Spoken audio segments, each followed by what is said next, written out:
Hello students, आज हम लोग वीडियो 3 कर रहे हैं बायोलॉजी का, है ना। तो आज हम लोग करने जा रहे हैं, पिछले क्लास में हम लोग प्लाज्मा मेम्ब्रेन के बारे में पढ़ लिए थे, उसका फंक्शन पढ़ लिए थे। तो आज हम लोग स्टार्ट करने जा रहे हैं another part of this cell, that is cytoplasm. Cytoplasm बहुत इंपॉर्टेंट पार्ट होता है सेल का, क्योंकि ऑलमोस्ट पूरा सेल ही साइटोप्लाज्म है। ऑलमोस्ट न्यूक्लियस को अगर हटा दिया जाए तो मतलब साइटोप्लाज्म में हम लोग पढ़ेंगे क्या? पहले साइटोप्लाज्म में पढ़ेंगे स्ट्रक्चर और उसका फंक्शन। साइटोप्लाज्म का स्ट्रक्चर कैसा होता है और उसका फंक्शन कैसा होता है। तो देखो यहाँ पे, जैसे ये मेरा एक तरह का सेल है।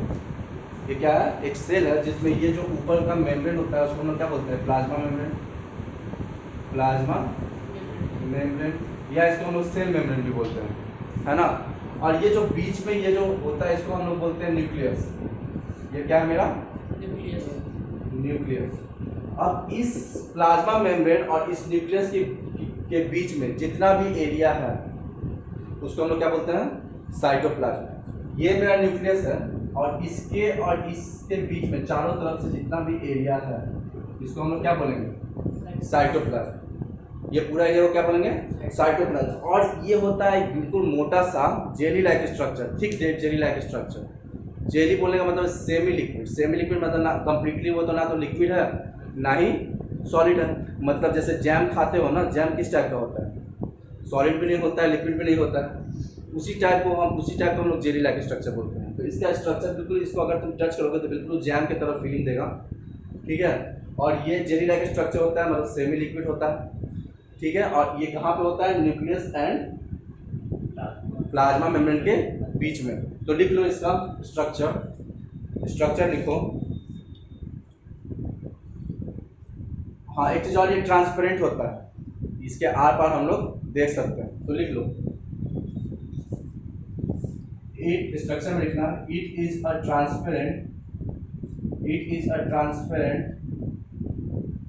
Jelly like structure, jelly like structure. It is a transparent jelly like structure, bracket में लिखना semi liquid. It is a transparent jelly-like structure which lie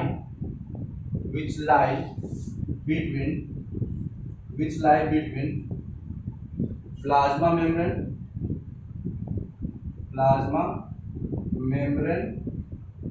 and nucleus, which lies between plasma membrane and nucleus, जो plasma membrane और nucleus के बीच में लाई करता है।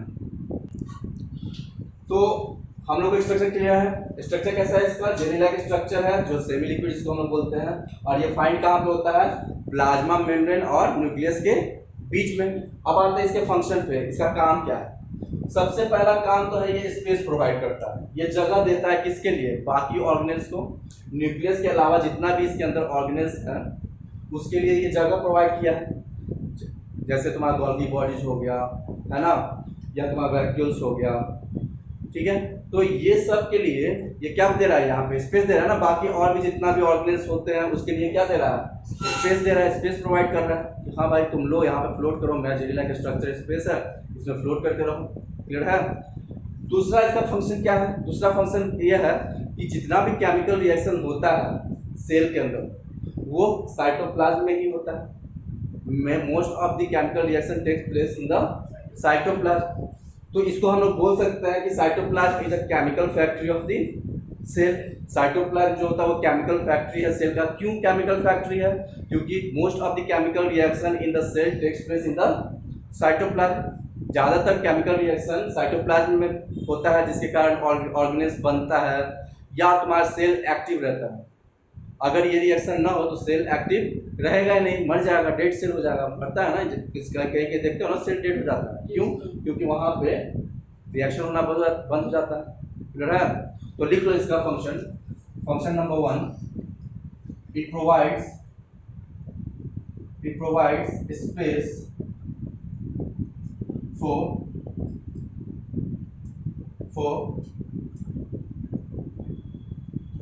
organelles. It provides space for organelles. It provides space for organelles ठीक है। अच्छा यहाँ पे ES होगा, ठीक है, अब सही हो गया। It provide space for organelles. Next, it is called chemical factory of the cell. It is called chemical factory. It is called chemical factory of the cell. Why it is called chemical factory of the cell? Because most of the chemical reaction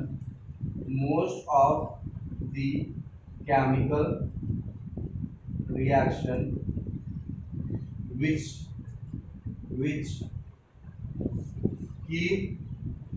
keep the cell active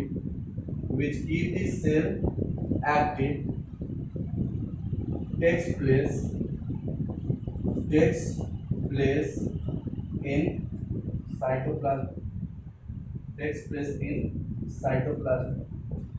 cytoplasm में होता है।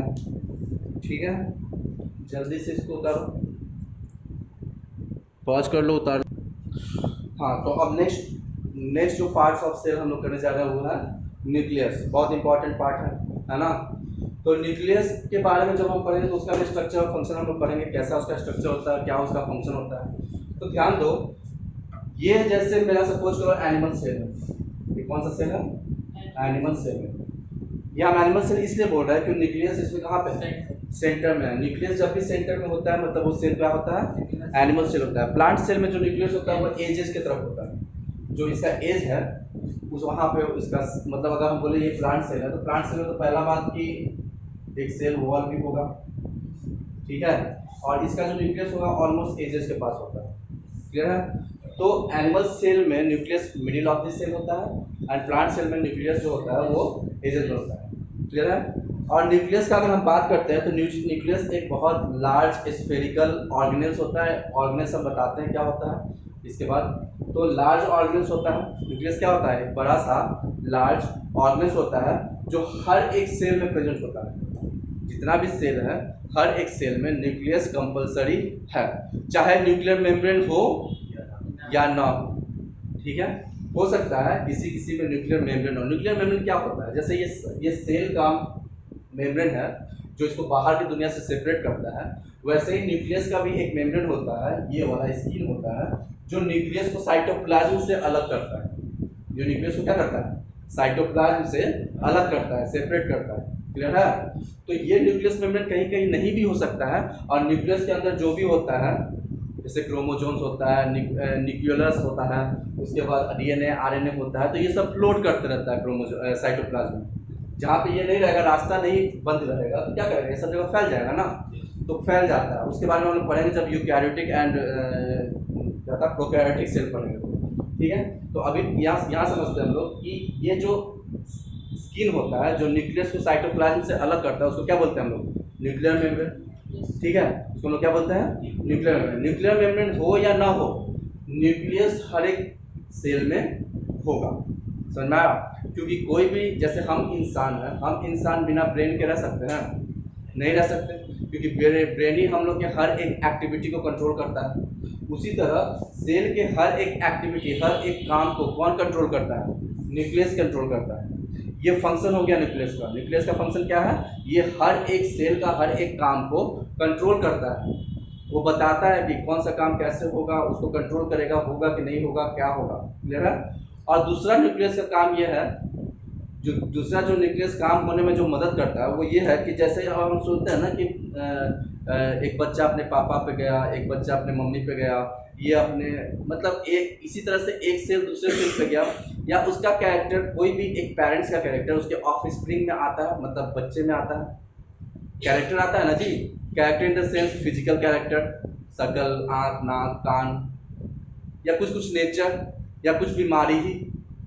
जैसे उसको कुछ बीमारी था उसके father को या ग्रैंडफादर को, तो वो बीमारी को वो भी फॉलो कर रहा है।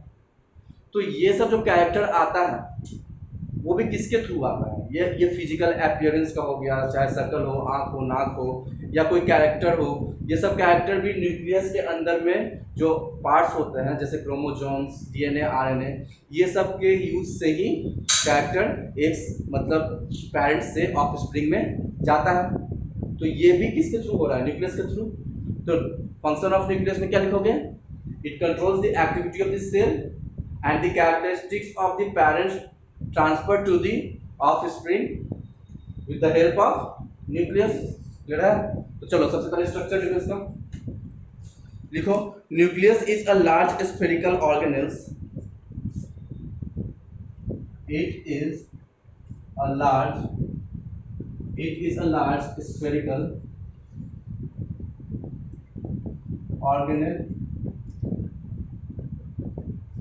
It is a large spherical organelle present in all the cells। Present in all the cells। Present in all the cells। Present in all the cells। The layer of skin which separate the nucleus from cytoplasm is nuclear membrane। The layer of skin which separate the nucleus from cytoplasm is what?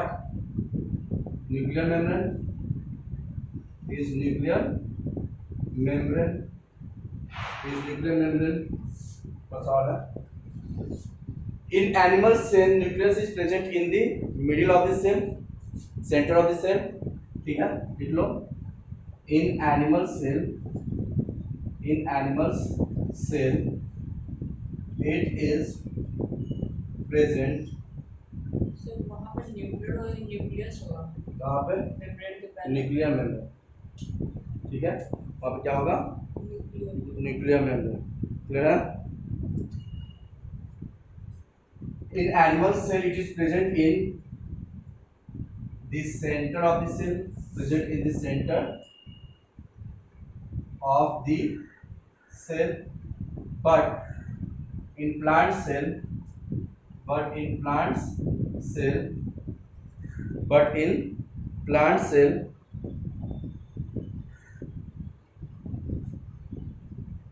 it is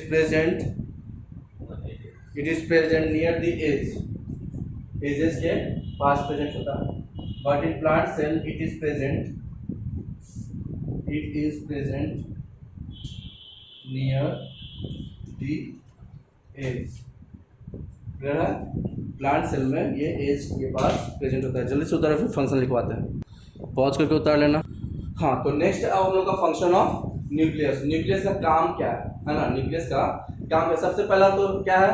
it controls all the activities of the cell. जैसे हम लोग के इंसान में दिमाग सारा काम, हम लोग के सारे बॉडी का एक्टिविटी को कंट्रोल करता है, वैसे ही सेल के अंदर में न्यूक्लियस सारे एक्टिविटी को क्या करता है? कंट्रोल करता है। तो सबसे पहला पॉइंट फंक्शन में क्या लिखोगे? It controls all the activities of the cell। It controls all the activities of the cell। दूसरा क्या लिखोगे? दूसरा function it helps in the transmission of the characteristics from the parents to offspring। ये transmission मतलब मेरे parents का जो character है मेरे अंदर आया किसके कारण? जो न्यूक्लियस होता है सेल में, उसके कारण। तो ट्रांसमिशन मतलब कैसा ट्रांसमिशन, कैसा कैरेक्टर? शक्ल मिल जाता है कभी पेरेंट्स से, कभी आँख मिल जाता है, कभी नाक मिल जाता है, कभी हेयर का मतलब जो जैसा हेयर होता है हम लोग का उस टाइप का हेयर मिल जाता है, ईयर मिल जाता है, कुछ भी मिल जाता है। या कभी कभी तो बीमारी भी मिल जाता है, सेम बीमारी हो जाता है, कभी कुछ हो जाता है। मतलब एक का कैरेक्टर, पेरेंट्स का कैरेक्टर उसके बच्चे में जाता है with the help of nucleus. Nucleus के अंदर में जो उसका पार्ट होता है उसके हेल्प से। ठीक है, तो लिख लो transmission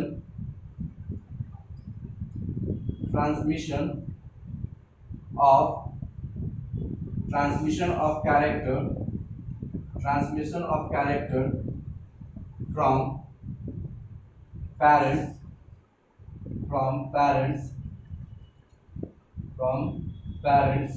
to offspring takes place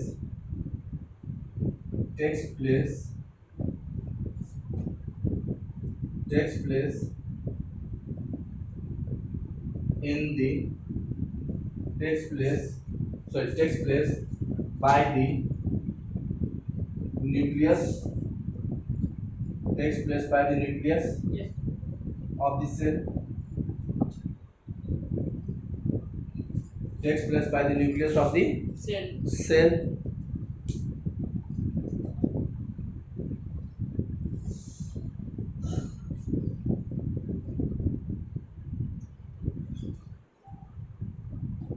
Takes place by the nucleus of the cell.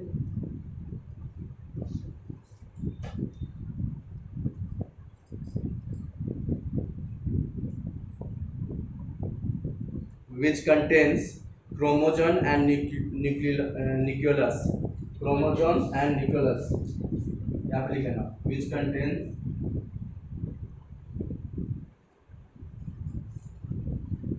chromosome and